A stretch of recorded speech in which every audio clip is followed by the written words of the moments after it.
This week on London Real, we have the biohacker and founder of the Bulletproof Executive, Dave Asprey.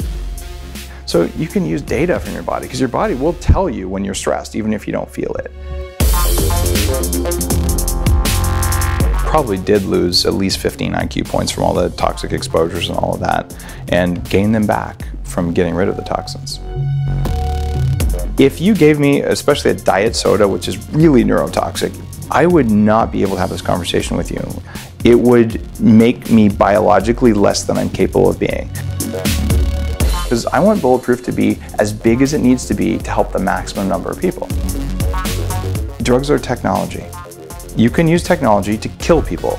Technology can also save people. It can be used for good or it can be used for bad. Drugs are that way.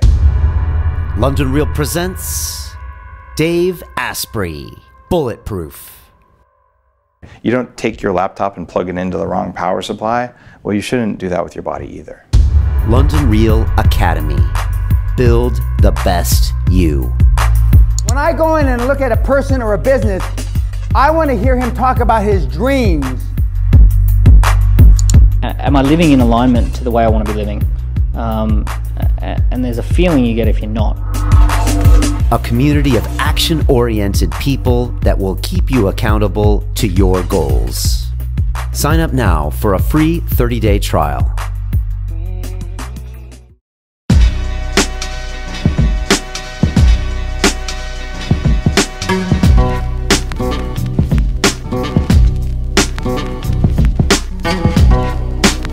London Real, sponsored by Bulletproof. This week on the show, we welcome back into the studios Mr. Dave Asprey, the Bulletproof Executive himself. It's been almost 2 years since we originally had him in the studio, and he hooked up the Focus Brain Trainer and told me all about Bulletproof.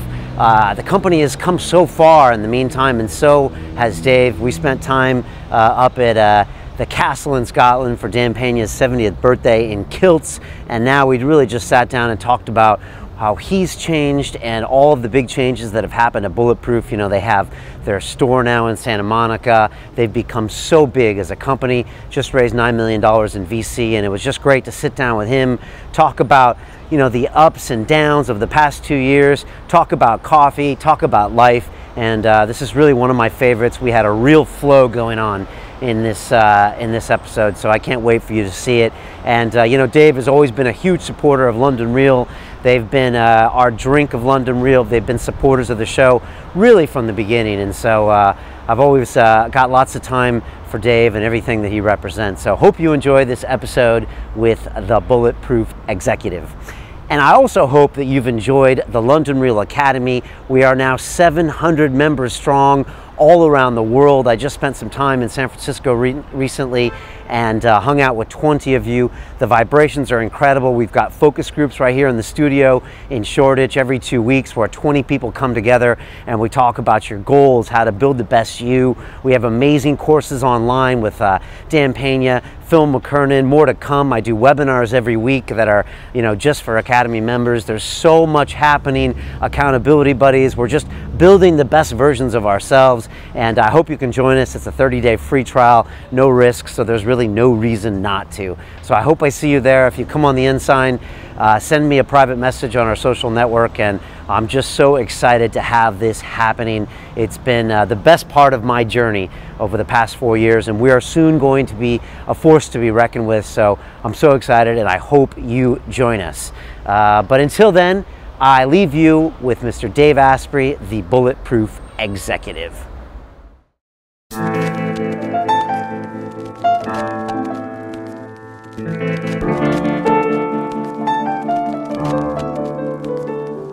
London Real Set Design by Timothy Olton.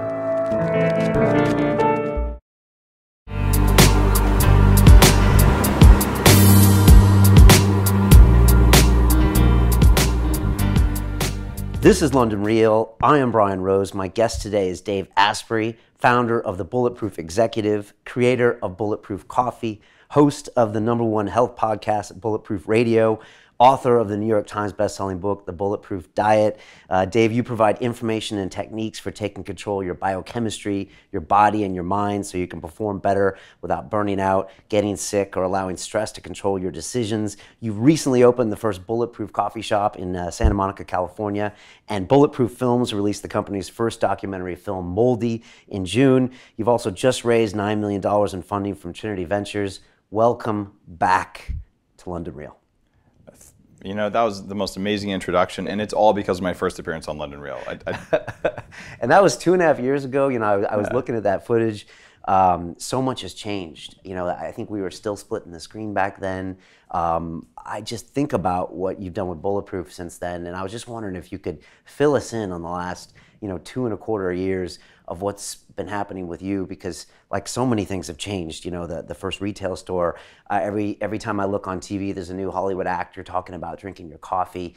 I mentioned Bulletproof because I serve it here to everybody, and people have heard of it before. They're like, oh yeah, I know that. And so, and I know this stuff doesn't happen by accident. And so I was wondering if you could fill us in on the last couple of years.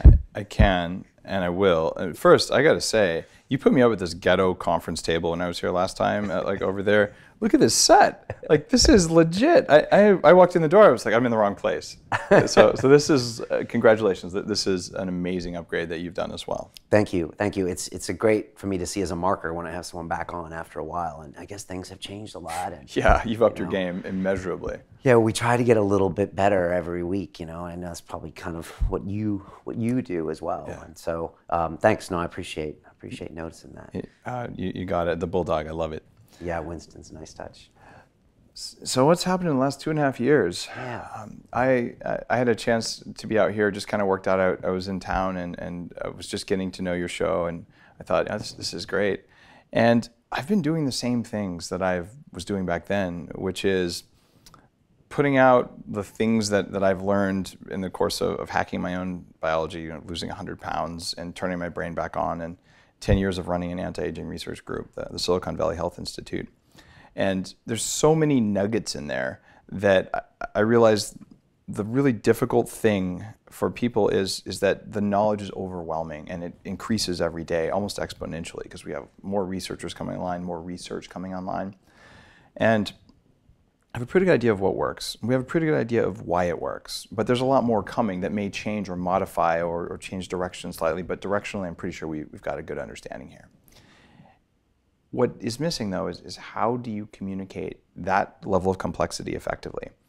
And fortunately for me, my long time in Silicon Valley, where you're taking these weird esoteric network stack diagrams and turning them into something you can explain to a business person, it was just relentless training in how to take ephemeral, complex, weird things and make them digestible.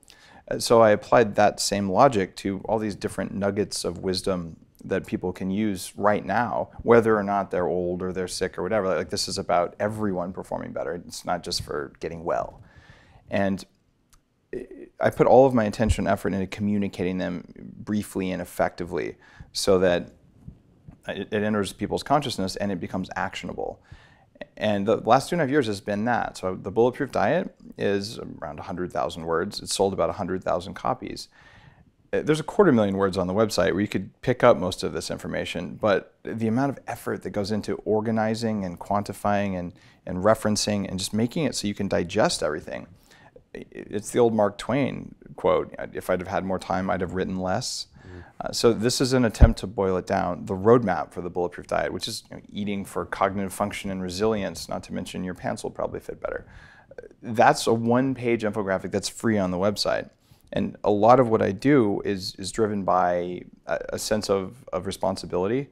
No one did this for me when I was 20 years old and I had arthritis in my knees and I weighed 300 pounds and my brain was foggy. I had emotional irregularity and Lyme disease and chronic fatigue syndrome and fibromyalgia and toxic mold exposure. I had all these things and it sucked. And I was like using all of my willpower to put one foot in front of the other, and I was still succeeding as an entrepreneur. But it was not pleasant. It was a slog. And I've since learned that there's a way to have a sense of effortlessness where it feels easy and it's joyful and it's fun. And I never had that when I was younger. It was always going to be unpleasant work, but I was going to do it anyway. I just put my head down and push through it. And I realized that I hadn't optimized the environment for me, and I hadn't optimized myself for my environment. So the entire story of Bulletproof has been, if someone had given me this knowledge in a way I could absorb it when I was 15 or 20 or 25, it would have absolutely changed the trajectory and quality of my life. So when I started this blog, the point was, look, if I can help 5 people avoid what I went through, and I'm fortunate, I had $300,000 to spend on hacking myself. A lot of people they get sick and they lead mediocre lives, and they're never what they could be. And I was very much at risk of that happening. I bought disability insurance when I was 26 years old because I could feel that I just didn't know if I was going to have enough to bring it the next day, much less to keep bringing it for year after year. And it's very hard for me to picture you at 300 pounds and, with knee surgeries and it's very hard for me to picture you performing suboptimally. I was always smart. I have a smart family. My grandparents met on the Manhattan Project. So it's not that I was cognitively unable to do things. I probably did lose at least 15 IQ points from all the toxic exposures and all of that, and gain them back from getting rid of the toxins. So it's shocking what you can do. You're still above average. If your IQ is 118 and you lose 15 IQ points, you're still above average, but you're not what you could have been. And that kind of perspective for me, it was scary. And I just figured if I could intervene in 5 people's lives, that Bulletproof would have been a smashing success.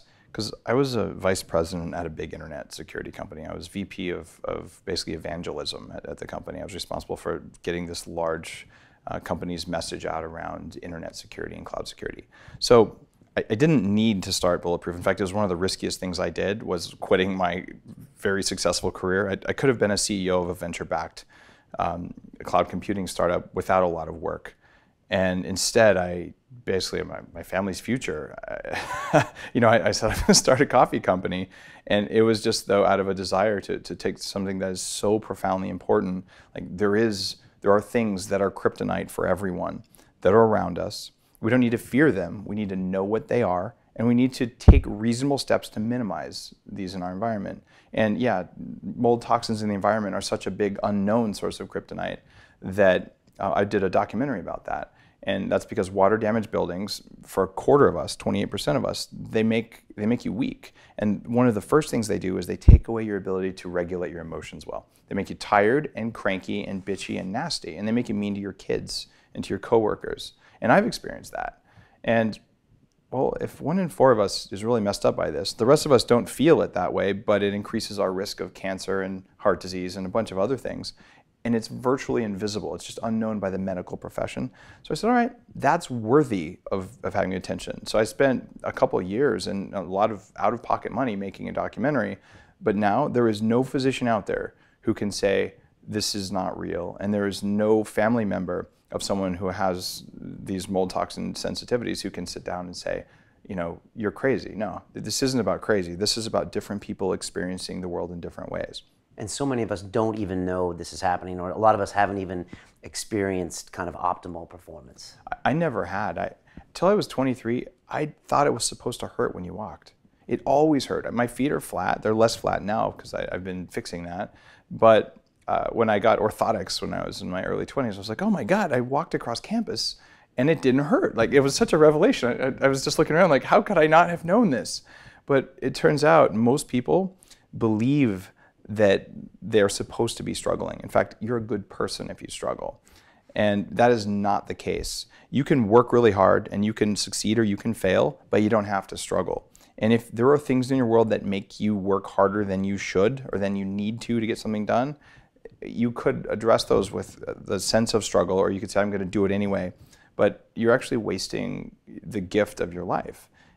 You're here to do something. So if you spend that energy that you could have spent playing with your kids to help them just learn what it's like to play with their parents, or just trying really hard and being too tired to do something, you owe it to yourself, you owe it to the people around you to fully live. And I'll be damned if I'm going to let something in the environment around me affect me that way. And I'm not going to let what I put in my mouth affect me that way. I'm going to choose foods that make me feel stable and focused and good all the time. And I'm not going to walk around being 300 pounds. And the thing is, what works matters, because when I weighed this much, this is a great secret, Brian, fat people, we know we're fat. And it's not that we're not trying. I actually think obese people are some of the highest willpower people out there. They are willpower athletes because they run a marathon every single day. And the marathon is something like this. Their body is deranged, their metabolism is broken, and someone puts a muffin in front of them. And then they sit there and they say, I'm not going to eat the muffin because I don't want to be fat. And the muffin yells at them, and there's an internal dialogue, all willpower, every day until the willpower is gone. It runs out. We've proven it runs out. Like, no one is Superman like that. Eventually, you can be worn down no matter how resilient you are, no matter how tough you are. You can be worn down, and the muffin will do that to you. And then you eat half the muffin, and then you think you're a bad person, and you're weak, and you failed. I lived this. I believe those things. God, I ate the ice cream. I told myself I wouldn't. This week I was going to be really good. I was going to lose 5 pounds. You know what? It wasn't about me. It wasn't about the willpower. It was about understanding how to do it right. And to go from there to where I am now, where I just don't really care about food. If I'm not going to eat a meal that makes me strong, I'll just skip the meal. And I'm perfectly resilient and good to go.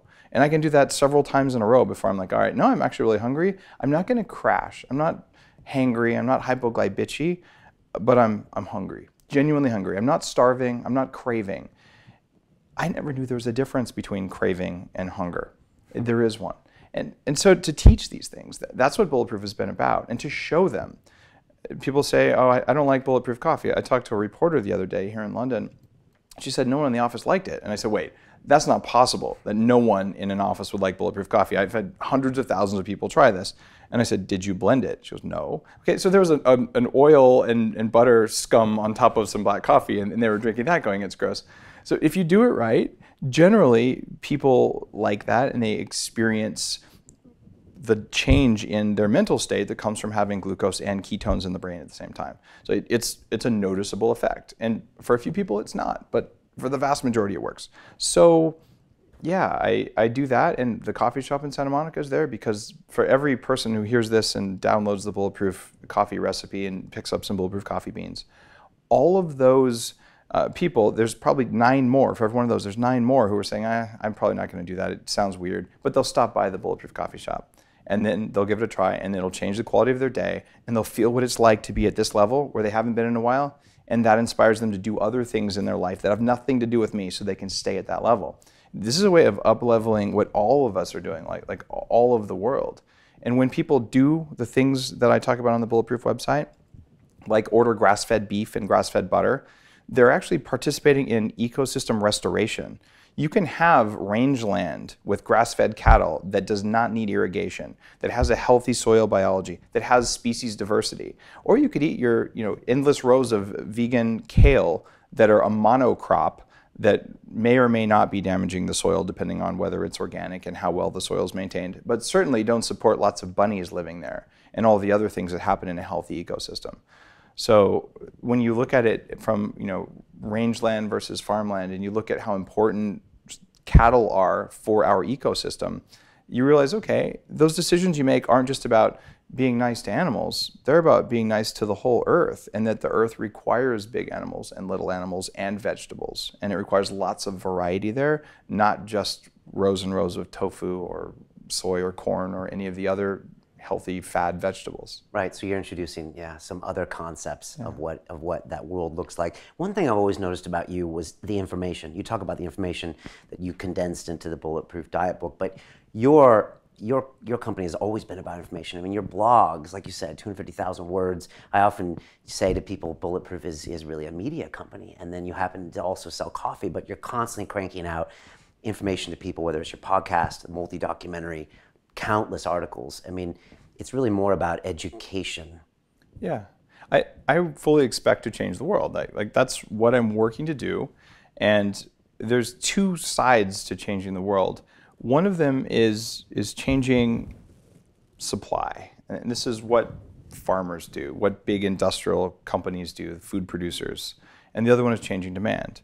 And one thing you could do is you could yell a lot and protest and make laws to try and change supply. And we know what happens there. The suppliers basically just buy the governments and then change the rules for whatever they want. And that's what large companies do. Well, you could also change demand. And when you raise awareness that, there's crap in that can of soup and you just shouldn't eat that, and that fast food isn't useful. When you can do that, and I've helped, there's countless other health influencers online who are doing the same thing, but it reaches a level of consciousness and awareness where the big companies have to listen. And at the same time, I work with CEOs, very rarely, but I do this, and I bring them through my 40 years of Zen neurofeedback coaching and provide very targeted stuff where they can see, oh, that chemical that might be in something I make actually makes me weak. So I want to take it out. Now they have a personal interest. There's a way of tweaking this, the very top of the supply, the investors who are putting money in companies so that they see the value for them and their families. But more importantly, in the US, we've succeeded. In the last 18 months, the number of people who just refuse to buy processed food with lots of chemicals in it has just about tanked a lot of the processed food manufacturers. They're panicking. So even stalwart companies like Campbell's Soup, which have all sorts of chemicals in their soup, they've realized, well, we're going to have to reformulate.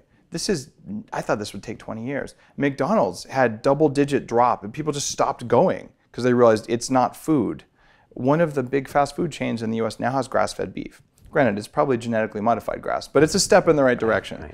Right? So this is about, Bulletproof is about raising awareness for these things so that people have a self-interest. This is what you can do right now for you. And the byproduct of doing that is it makes the world around you support you better. And it's different than a full environmental message, do it for Mother Earth. And I'm fine with that too, I support that. But people throughout history have done things for themselves first, and when your basic needs are met, when you feel good, when you're fed and clothed and housed and you feel safe, then you do things for the world. And if you're an enlightened soul, you might start doing things for other people before your own needs are met, which helps you meet your needs. And service to others is a core human need that I believe in, that Maslow doesn't have in his hierarchy. It's that sense of community. But however you want to graph all that stuff out, what it comes down to is people want to help themselves. So let's find a way to help you, to let you help yourself, that also achieves these other goals that provide dividends to you as well. So when you eat the grass-fed beef, maybe you're participating in less animal cruelty if you care about that, which I believe is a good idea. I certainly care about that. But maybe you're also making the soil healthier, right? And 20 years from now, is your one action going to have changed much? Probably not, but when people see you doing that and you start becoming an influencer, because everyone says, why are you only eating grass-fed meat? Well, okay, that creates a movement, it creates a sea change, and that does change global warming. It changes the quality of our food, it changes the quality of our kids, and that's a big thing for me. If there were three things to someone listening who doesn't know anything about Bulletproof, doesn't even know what biohacking means, never heard of the three letters MCT before, what are the three things that right away you would just introduce them to make them start thinking about things? One of them probably is molds, but are there a few others that just would be good for them just to start thinking about?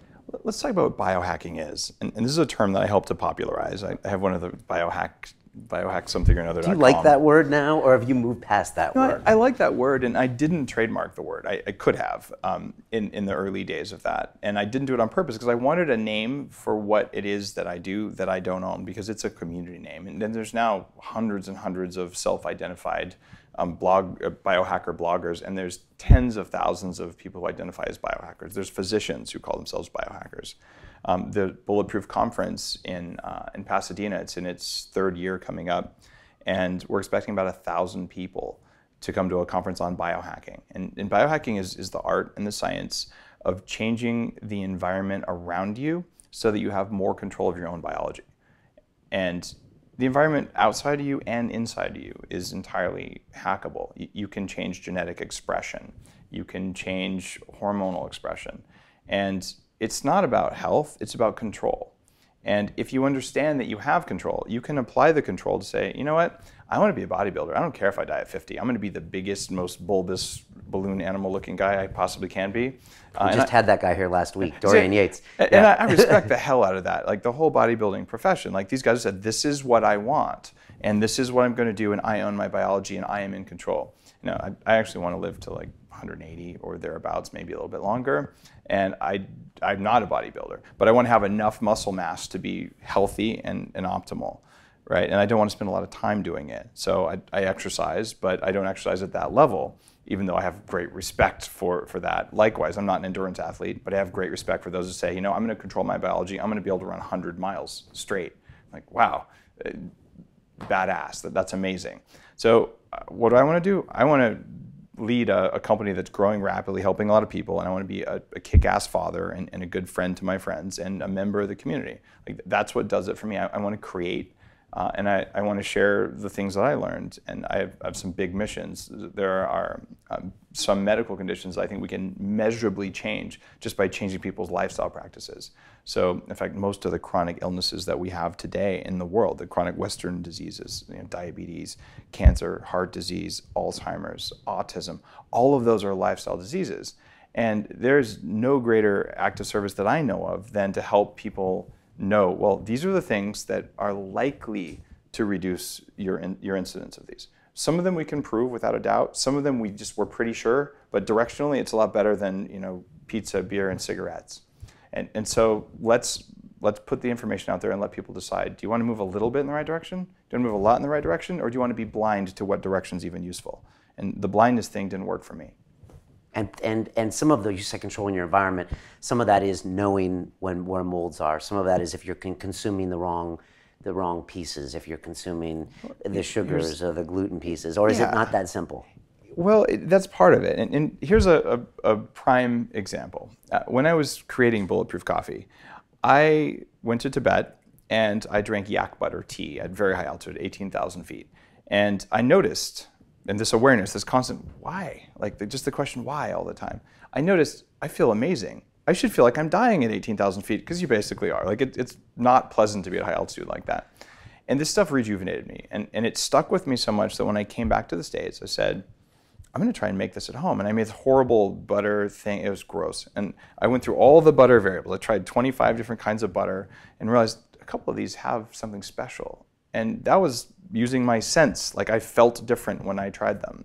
And I looked at different teas, all kinds of 100-year-old, 150-year-old, a bunch of expensive aged teas that were like hundreds of dollars an ounce. You didn't know what it was. It could have been the tea, or it could have been the yak. Yeah, was it that pu'er tea that's actually the traditionally used in Tibet? Okay. And so I tried all sorts of variables, and I tried coffee.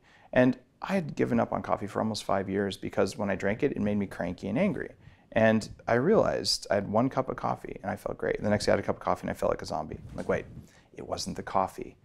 It was something else, because how is it one day it was okay? And I really dug in on the research on mold in coffee. And I realized that the US doesn't have legal standards for the amount of mold that's allowed in coffee, but the rest of the world mostly does. Even China has standards. The EU has standards. Japan has standards. So the coffee that's illegal to sell in those countries gets shipped to the US. And when I drink that coffee, I don't feel good.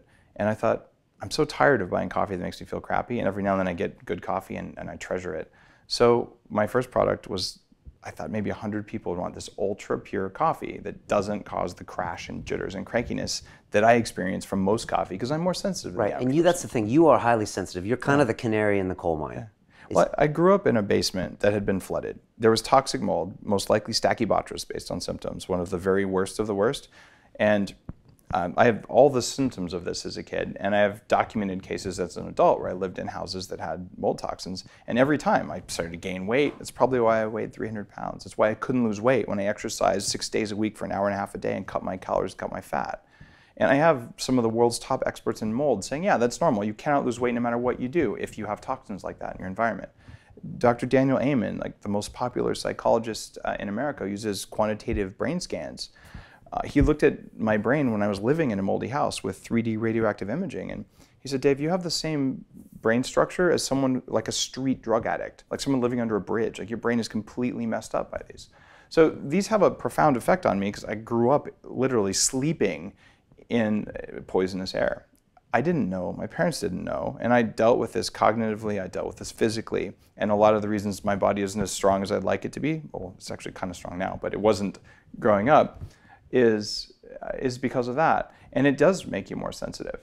When I filmed this documentary, there's 100,000 plus people who've responded to the documentary now saying, oh my God, finally someone, I can show this to people and they'll believe me.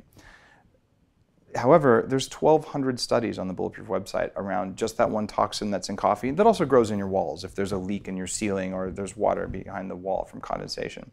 When we're exposed to these, they trigger cancer. They trigger mitochondrial dysfunction. Your mitochondria are the basis for you. They're the power plants, the spark of life. When you have no mitochondrial action, you are dead. And these things reduce mitochondrial respiration, which means basically your batteries are low, your light is dim, and it feels like that. So I am a canary in a coal mine. 28% of us are canaries in a coal mine, a nice statistical bell curve distribution there. But if you're not sensitive, and there's tons of people who are sensitive and don't know it, they just know some days I'm better than others. But if you're not sensitive and I am, and we are in the same place, I'm gonna feel it before you. But if you keep doing that, then okay, are you going to have an autoimmune condition in 5 years or 10 years? Are you going to get cancer? Is your risk of calcification from heart disease going to go up? Yeah, that's what these do to us. Right. Or I'm also just cranky, giving out bad vibrations. Yeah. My self-esteem might be dropping because this is happening, that is happening, and I don't know why. I just think that maybe I'm not good enough. That's what pains me the most, is that maybe I'm not good enough. Like the guilt that comes when you yell at someone, right? And you realize, God, they really didn't deserve that. Like I'm just an asshole. Like who would ever treat someone like that? But if you're like, oh wait, someone injected me with an anger-inducing serum and then I did that, you're like, you know what? I regret that that happened. And I'm still responsible for my activities, but I know what happened and I can watch out for that next time. It would be painfully obvious for us there and you wouldn't hold the guilt. And what I found was that all of the cases of worse behavior were always when I wasn't feeling very good. And it was usually not always because of mold. I mean, you give me gluten or MSG, you get less energy in the brain. The part of the brain with the most energy is the prefrontal cortex. The prefrontal cortex controls your rational mind versus your emotional mind. And if you turn off your prefrontal cortex, or if you just don't have enough energy to fuel that, then what's left is mammalian chimpanzee behaviors. Right. And those are the ones we regret and we feel guilty about. Yeah. And what if you could turn on the front of your brain a little bit more just by eating the right way? And that's amazing. Do you ever share a meal with someone and you're like, I'm watching the way they're behaving and what they're eating, and you're like, I can see a lot of potential issues? You know, I don't judge other people's food. I used to a lot. And in a relationship I had years ago, before I met my current wife, I was with a woman, and we were in a mold-damaged house. It turns out there was a huge water leak behind the bedroom wall, and both of us had gained weight, and it made us really, really unwell, as well as the emotional volatility. It was pretty bad. And we both developed food sensitivities. People don't know this, but if you want to get gluten and casein, that's milk, dairy sensitive, really quickly, live in a house with toxic mold, because the proteins in those substances match the proteins in toxic mold. So your body gets food allergies it didn't have before. It wasn't from eating the food, it was from breathing something that looked like the food. Okay. It's a really big unknown. So this happened to us. And I remember I would make this this Waldorf salad, which I loved, just chopped up green apples, not too much sugar, and sour cream, which was a trigger. And I realized every time I made this, 15 minutes after dinner, I was the devil, right? Because the person I was with, like it would affect her brain, right? And that was a case where I was like, okay, I'm not making that anymore because like this is clearly a trigger food. And okay, I sound like a crazy person when I say that, right? Like the food made you do it. Well, right. It's more complex than that. But I'll just say that if you are allergic to a food and you eat it, it will cause a fight or flight response in you. And we can measure that. In fact, there's a free app called Food Detective that I give away without charge, that will tell you if your food is doing that to you, because it's such an important thing and no one knows about it, right? So is it possible that the way you feel and the way you act 10 minutes, a half hour, an hour, 2 hours after you eat is really in large part based on whether or not there was a little bit of something that's kryptonite for you in your food? It's not that hard to figure out. The whole roadmap on the Bulletproof Diet, it is meant to be simple. There's foods that don't generally piss anyone off, that are full of energy and full of good nutrients without a lot of these anti-nutrients. There's a list of suspect foods. And these are foods that cause major problems for large swaths of people, but they may be okay for you. But until you eliminate a suspect, you assume they're guilty, and you eliminate all of the potentially guilty. You see how you feel for a week or two and go, whoa, all right, I like how I feel. And then you add them back in and you realize, okay, something in this short list of foods made me feel bad. Or you use the app and the app will actually tell you, oh, something in there made my heart rate change predictably. So your body will not lie. If it's reacting to these foods, whether or not you're aware of this, you can see it in the data. And that's what biohacking is about. Use this data, use these real-time kinds of feedback so that you have more knowledge and consciousness and awareness of what your body does in response to food, in response to sleep, in response to temperature, and in response to meditation or mindfulness. And it's remarkable what you can learn when you realize that your body has innate knowledge, but it's hard for us in our scientific Western minds to tune in, to know when our body's telling us that. So you can use data from your body, because your body will tell you when you're stressed, even if you don't feel it. And from there, you can say, all right, what do I do about that stress? And you can own that. And you can say, I'm fine with that stress. It's good stress. Or it's useless stress. And then you're going to turn it off. But without the knowledge, what are you going to do? You're just like a blind man groping around in a room. Yeah, and I'm guessing it's single-digit percentages of people in the world or in America that are in tune with the way they react to food, the way they react to everything. I mean, what was it? The Twinkie defense was what, that famous case where some guy did something after eating it? Yeah, tried to kill Reagan, I think. Or was it the guy in San Francisco, the milk guy? Or maybe, no, it was some other politician. But yeah, it was the Twinkie defense, and that sounds ridiculous to us. But certain foods... You know what? I believe in the Twinkie defense. Okay, because it's got some of the big... It's gluten, hydrogenated fat, stuff that tweaks your blood sugar. If you gave me, especially a diet soda, which is really neurotoxic, you give me a diet soda and a Twinkie right now, I would not be able to have this conversation with you in 10 minutes after having it. I would do my best. I would probably slur my speech. My ability to remember words would not be there. And my emotional regulation, my intensity, the way I'm expressing right now, would not be the same. And it would literally, for a little while, until I process that stuff, it would make me biologically less than I'm capable of being. I'm still the same soul, the same spirit, the same person in there, but the amount of effort it takes to be present and to express goes up dramatically. It's like someone just put 3 more plates on each side of what I'm bench pressing, and like, man, I might be able to do another press here, but it's going to take all my effort. And life is not supposed to be hard like that. So you can put foods in your body that do that, and they can make you act crazy, and they can make you really pissed off and make you make really poor decisions. And I'm certain that some of the worst decisions I've made before were a result of eating stuff that was incompatible with my biology. Like, you don't take your laptop and plug it into the wrong power supply. Well, you shouldn't do that with your body either. Right. Let's talk about the coffee. All right. Coffee is made, not you famous, but the brand famous. I mean, people talk about Bulletproof Coffee now. You know, I drink it every day. And so it's a great way for people to kind of be introduced to the whole concept of biohacking, or the whole idea that, you know, you can actually change what you consume and it might change your mind frame. It also makes you a lightning rod for people that say, okay, Dave, what's up with these mycotoxins? Some people say they're there, some people say they don't. And I ask a lot of people in this chair, quite honestly, how they deal with sometimes the hate they get from the fame they get. And you know, you're no stranger to that, you know, whether it's the Rogan people or the other people, and they're all like this or that, and people are posting these studies and these studies. I always just want to kind of give you a chance to answer that. When people ask, we don't think the mycotoxins are there, you say they're there. What do you say? I am profoundly grateful for that level of criticism.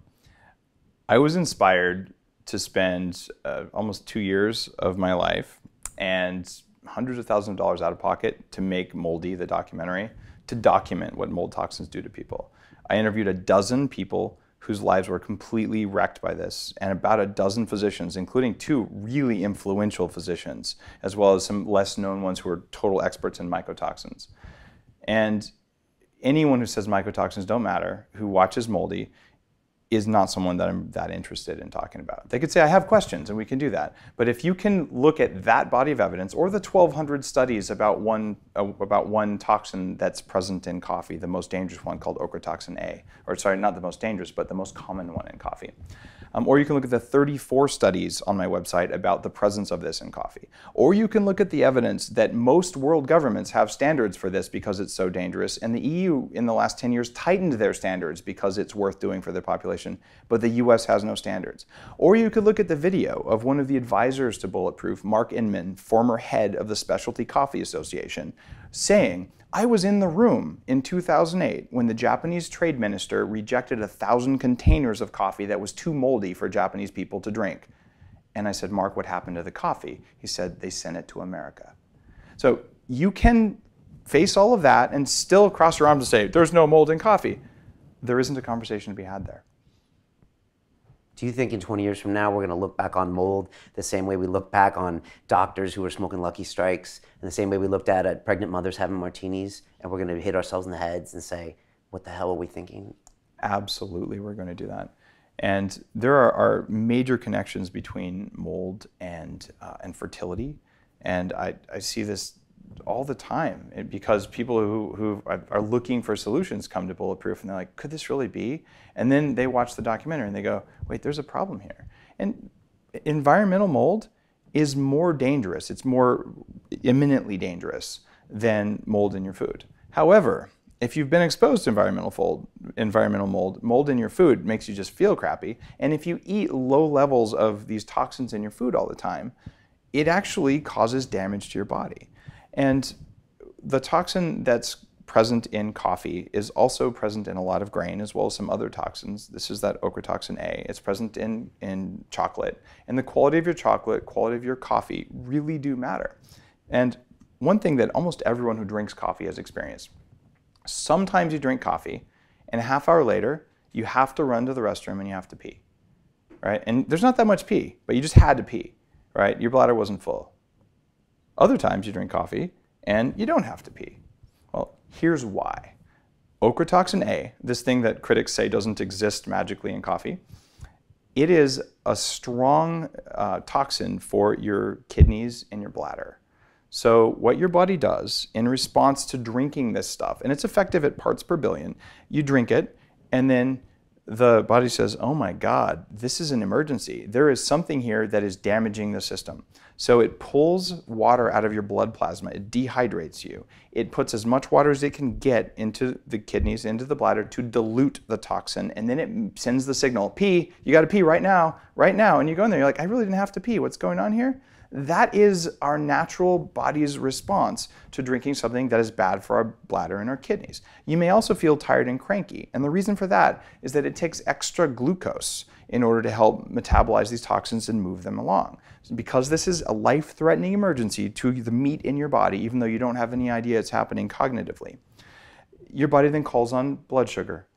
Well, where's it going to get it? Out of your blood. What part of your brain consumes what part of your body consumes 60% of the glucose? Oh, your brain does. So now you got a little bit of hypoglycemia, you got a little bit cranky, a little bit irritated, and you crashed 2 hours after you drank your coffee. So then you want another cup of coffee. In fact, you want to put sugar in it for some reason.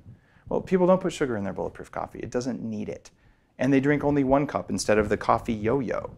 Right? This is one of the reasons that Bulletproof coffee does what it does. And the brain octane oil that's in it is another thing, and the butter is another thing.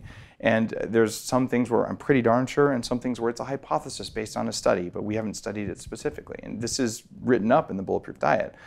So when a critic wants to come up and say, Dave, I actually don't think that it's this thing in coffee, and the mechanism is probably different. That's not a critic. That is an amazing scientific conversation, and I am totally willing to be wrong. When someone stands up and says, there is no such thing as mold in coffee, this is clearly a scam, at that point, this is like a dogmatic religious discussion. It has nothing to do with scientific discourse. So there isn't really much to be said there, other than, well, I think I've published enough data on this, and I can see it in the lab tests that I run.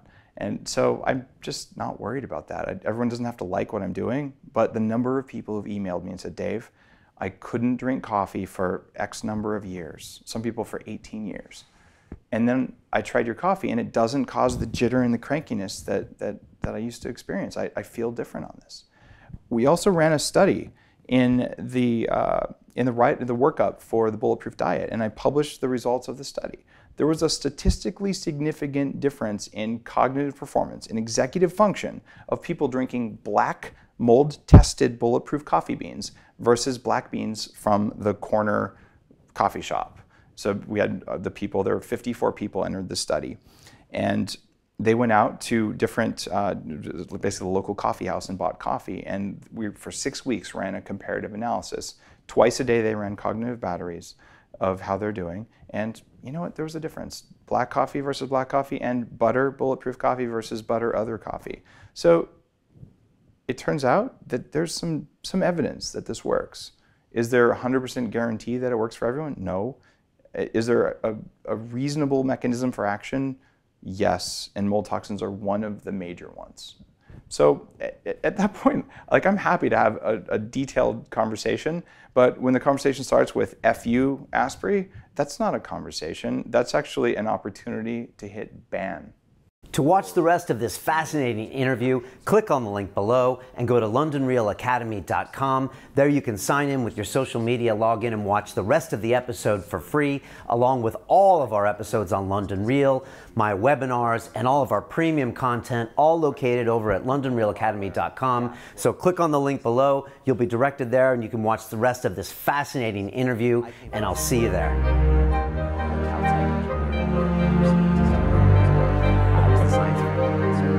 Never about it.